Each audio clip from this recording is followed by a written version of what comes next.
We trusted you! Why would you do this to our family? You destroyed my family's life and expected me to serve yours with a smile? The Whitmore family was one of the wealthiest families in Chicago. Their mansion was enormous. Their business was worth millions, and they had everything money could buy, except peace. After their previous maid suddenly quit, they hired a quiet young woman named Celine. Celine wasn't like the other maids. She spoke softly, worked tirelessly, and never complained. Within days, she had won everyone over. Mrs. Whitmore often smiled and said, "I wish we had hired her years ago." Even Mr. Whitmore trusted her enough to let her clean his private office. But behind Celine's gentle smile, she was hiding a dangerous secret. Almost every night, after everyone had gone to sleep, Celine quietly walked through the mansion. She memorized security cameras. She searched locked drawers. She photographed old documents. She secretly recorded conversations whenever family members argued about business or whispered about things they didn't want anyone else to know. She had everything on a tiny flash drive tucked inside the sole of her shoe. No one noticed, or so she thought. A few days later, strange things began happening. The youngest boy suddenly burst into tears, insisting someone had pinched him. His older sister denied touching him. The parents blamed the children for fighting. The next morning, an expensive watch disappeared from Mr. Whitmore's bedroom. After hours of searching, it mysteriously turned up inside the teenage son's backpack. The boy swore he had never seen it before. His parents didn't believe him. Arguments filled the house. The children started accusing one another. Yet, somehow, Celine always appeared innocent. She comforted the children. She cleaned quietly. She apologized whenever anyone argued. Everyone admired how calm she remained. Everyone, except the eldest daughter, Vivian. Vivian couldn't explain it. Every time Celine walked into a room, something felt off. One evening, Vivian quietly told her mother, "Nam, I think Celine is pretending."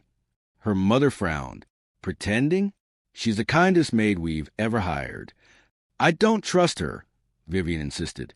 Mr. Whitmore overheard the conversation and shook his head. "Enough, Vivian. You're accusing an innocent woman without proof." Celine happened to be walking past the hallway. She heard every word, but instead of looking nervous, she smiled. The following week, the strange incidents became worse. The youngest children became afraid whenever they were left alone. Small valuables disappeared and then reappeared in someone else's room. The family became more divided every day. Vivian started paying closer attention. One afternoon, she noticed Celine slipping into a hallway that led to the family's private study, a room she had no reason to enter. When Vivian checked a few minutes later, Celine was already gone. The room looked perfectly normal. No evidence, no fingerprints, nothing. Vivian began wondering if she was imagining everything. Then, late one rainy evening, Vivian heard a muffled cry coming from the youngest boy's bedroom. She quietly walked down the hallway. The bedroom door wasn't completely closed. She slowly pushed it open just enough to see inside. Her heart nearly stopped. Celine was standing over the little boy. Her expression was nothing like the sweet maid everyone knew. And without thinking, Vivian pulled out her phone, pressed record, and captured everything. Vivian's hands trembled as she kept recording. Inside the bedroom, Celine was gripping the little boy's arm. The frightened child tried to pull away. In a cold voice, Celine whispered, "Does it hurt? Good. Now you know how helpless someone can feel." Vivian gasped. Celine immediately turned around. For a few seconds, neither of them spoke.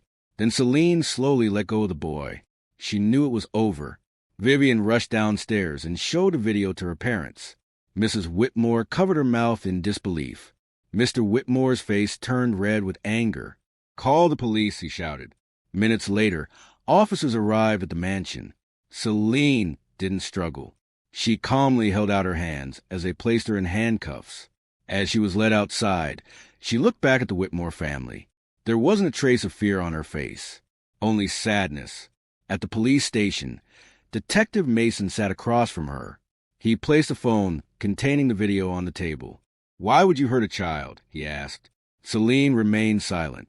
After a long pause, she quietly replied, "Because years ago, this family destroyed my sister." The detective frowned. "What are you talking about?" Celine took a deep breath.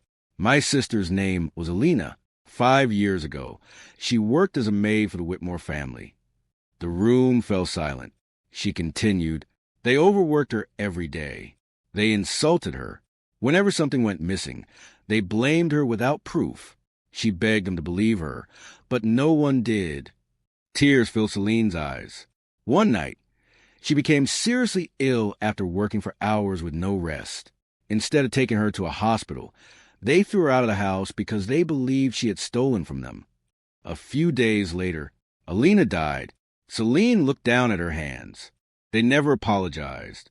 They simply hired another maid and moved on with their lives.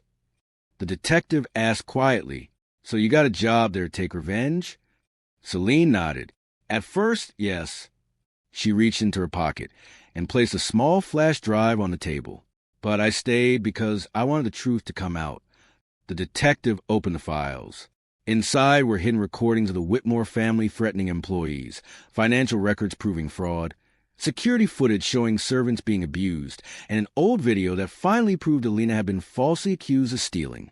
The evidence was overwhelming. Within days, detectives reopened Alina's case. Former employees came forward. Neighbors testified. The family's lives began to fall apart. Soon, Mr. and Mrs. Whitmore were arrested for multiple crimes, including covering up evidence related to Alina's mistreatment. As they were escorted out of the courthouse in handcuffs, they looked at Celine standing quietly across the street. For the first time, they recognized her eyes. She looked exactly like Alina. Mrs. Whitmore whispered, "She's her sister." Celine didn't smile. She simply turned around and walked away. Later that evening, she visited Alina's grave. She placed fresh white lilies beside the headstone. With tears rolling down her face, she whispered, "I couldn't save you, but I made sure they could never hurt anyone else again." She stood there in silence as the wind gently rustled the flowers. At last, justice had been served. The end. If you enjoyed this story, share, and subscribe to my channel. See you on my next video. Bye.